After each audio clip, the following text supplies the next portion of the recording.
Yo creo que sí, vamos a hacer así. Y este es el momento en el que decido que hoy lo vamos a hacer de otra manera. Vamos a hacer un mashup de ubicaciones y os contaré la historia desde nuestros estudios centrales. Lo primero es preguntaros, ¿sabéis qué tienen en común el Vaticano y la calle de la Puebla de Madrid? A priori parece que nada, pero si llegamos hasta el número 22 de la calle, encontramos la iglesia de San Antonio de los Alemanes. Y esta iglesia barroca fue fundada por Felipe III a principios del siglo XVII. Además, este templo destaca por dos motivos. El primero de ellos es que es el único templo en Madrid con una planta elipsoidal, que yo tampoco sabía lo que era hasta que lo busqué y es esta imagen que os pongo a continuación. Y antes de ver el segundo motivo, os voy a contar un poco más de la historia de este templo. Estamos a principios del siglo XVII y tenemos a Felipe III. Ahora, ¿qué hizo Felipe III con este templo? Pues lo que hizo fue ofrecérselo a los peregrinos y a los enfermos portugueses que pasaban por Madrid en ese momento para que pudieran utilizarlo como hospital. Y por eso a este templo inicialmente se le conocía como San Antonio de los Portugueses. Y entonces llegamos a 1640. Y entonces cabe preguntarse, ¿qué pasó en 1640? Y entonces yo respondo, pues en 1640 la corona española perdió Portugal. De forma que Felipe III dijo, ahora se me entiendes, ya no sois colonia nuestra, por lo tanto, cuando paséis por Madrid, mira chato, yo lo siento mucho, pero aquí nos vais a quedar. Capichi. Bueno, Capichi no. ¿Me habéis entendido? Lo iba a decir en portugués, pero no sé cómo se dice, así que ¿me habéis entendido? De forma que los portugueses que pasaban, que estaban enfermos, o los peregrinos y demás, ya no pudieron quedarse en San Antonio de los Portugueses. Y en principio el templo y el hospital quedaron cerrados. Y permaneció cerrado por 49 años, hasta 1689, que Mariana de Austria se lo cede a los alemanes que acompañan a la mujer de Carlos II, para que ellos pues hagan allí sus oficios y demás. Y a partir de ese momento, es decir, a partir de 1689, pasa a conocerse como San Antonio de los Alemanes, que es el mismo nombre con el que la conocemos hoy en día. Y me diréis, muy bien, Rebe, eso está genial, sabemos la historia, es muy chula, pero nos has dicho que está relacionada con el Vaticano. Y quizá podríais pensar, hay otros templos más impresionantes que quizá tienen más relación con el Vaticano. Pero ¿por qué este templo pequeñito en una calle, digamos, secundaria de Madrid está relacionado con el Vaticano? Pues el motivo son sus pinturas, pintadas completamente al fresco.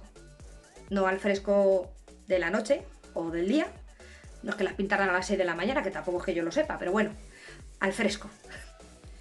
¿Pero por qué esa conexión de Italia con San Antonio de los Alemanes? Pues por el pintor y por cómo lo pintó. Ya hemos dicho que eran al fresco. Ahora vamos a descubrir un poquito más del pintor.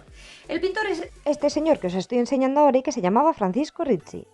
Era madrileño, aunque no lo parezca, porque su padre era italiano. Es decir, su padre había venido desde Italia a trabajar en el Escorial. Cuando entramos al interior de la iglesia de San Antonio de los Alemanes, como podéis ver, las pinturas cubren todas las paredes desde el techo hasta el suelo. Y las pinturas del centro de la cúpula narran la apoteosis de San Antonio. Por eso a esta iglesia se le da el nombre de San Antonio, inicialmente, como vimos, de los portugueses y después de los alemanes.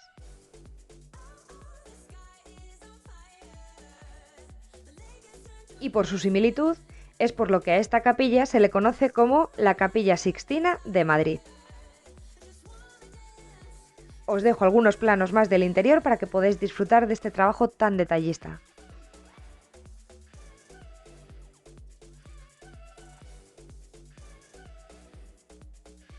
Y así es como conectamos Italia con España en un momento. Y ahora vamos a conocer la siguiente historia.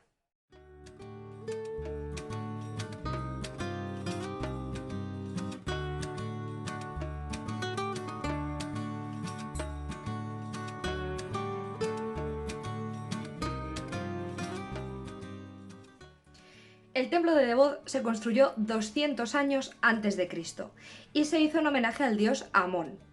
Y fue un regalo que le hizo Egipto a España por la ayuda que le dio España a Egipto cuando hubo templos engullidos por la construcción de la presa de Asuán. ¡Me ha salido! ¡Bien! Esto fue a mediados del siglo XX, por los años 50, más o menos. Entonces, Egipto le regaló esto a España en forma de agradecimiento.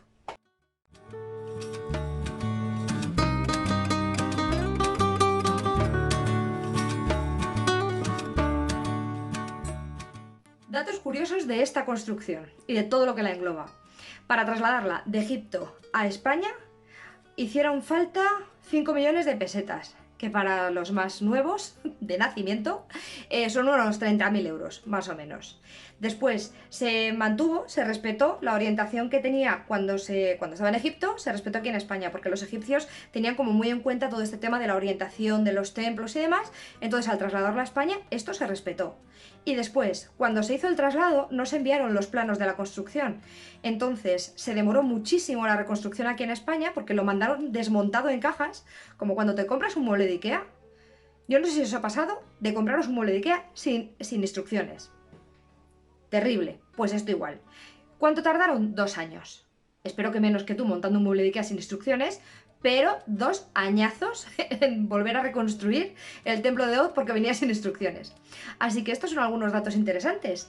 Y luego, tened en cuenta que es la construcción más antigua que podemos ver en Madrid. Bueno, en España creo que no, pero en Madrid sí, porque tiene 2200 años de antigüedad. No hay nada más antiguo en Madrid. Y lo tenemos ahí. Y gratis, chavales, gratis. Bueno, la historia que viene. A mí es que estas historias así como de cosas que desaparecen de la nada y porque sí, me chiflan. Entonces, prestad atención que os la voy a contar.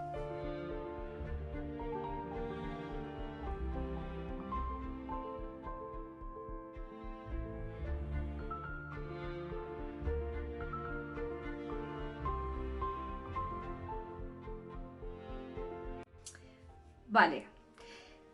Y si os cuento que Francisco de Goya está enterrado en San Antonio de la Florida, pues podríais decirme, vale, pues ya está. Un pintor español famoso, enterrado en una ubicación de España, en Madrid, pues estupendo. Vale, pero ¿y si os cuento que Francisco de Goya está enterrado sin cabeza? No está, no hay cabeza. El cráneo no está. Ahí pega un giro interesante en la historia. No me digáis que no.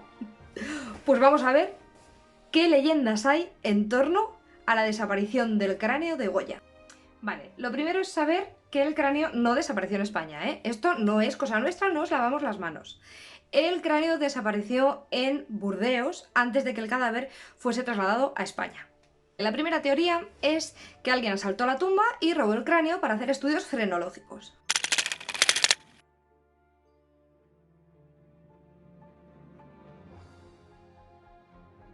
De hecho, algunas teorías extraídas de esta primera teoría son que el propio Goya accedió a que su amigo Jules Lafargue, a que su amigo Jules abriera la tumba y le quitara el cráneo para hacer estos propios estudios frenológicos. Pero con autorización del propio Goya. La cosa cambia, ¿eh? Si él te autoriza, la cosa cambia. Sigue siendo poco bonito, pero la cosa cambia.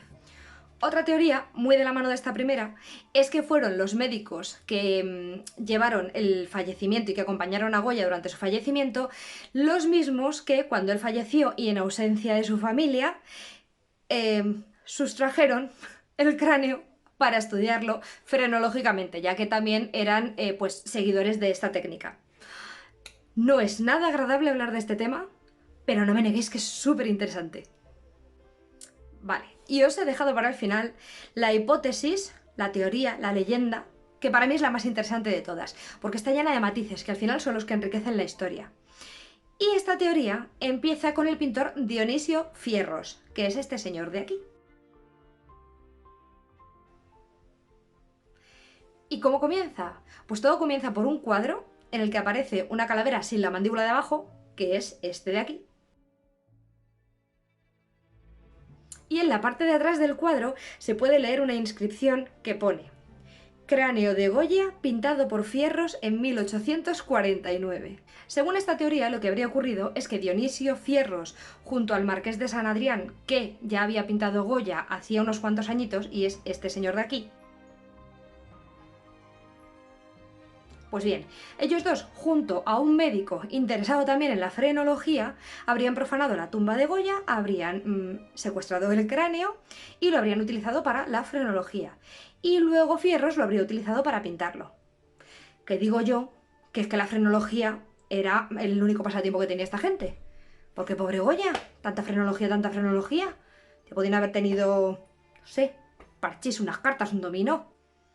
Y parte de los matices de esta historia es que, según cuentan, un nieto de Fierros aseguraba que su abuelo tenía un cráneo, que bien podría haber sido el de Goya, en su estudio de pintura. Cráneo que luego acabó en Salamanca porque uno de los hijos de Fierros estudió medicina y se licenció en medicina. Y lo que cuentan es que este chaval, sin saber que la calavera era de Goya, que ahora me pregunto yo cómo es que el nieto lo sabía y el hijo no, pero bueno, ahí está la riqueza de las leyendas. Pues uno de los hijos, sin saber muy bien que el cráneo era de Goya, se lo tiró a un perro que le seguía para que dejase de molestarle. Pues no sé, la magia de las leyendas. Que si quieres te las crees y si no, pues tiras para adelante.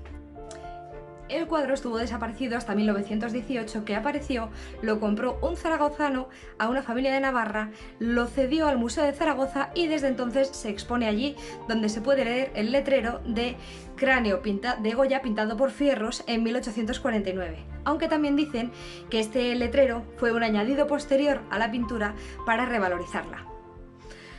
Y esto es todo lo que os puedo contar sobre el cráneo desaparecido de Goya, que sigue desaparecido, aunque hay teorías de que se han encontrado en algunos puntos, pero no hay nada que confirme que se ha encontrado.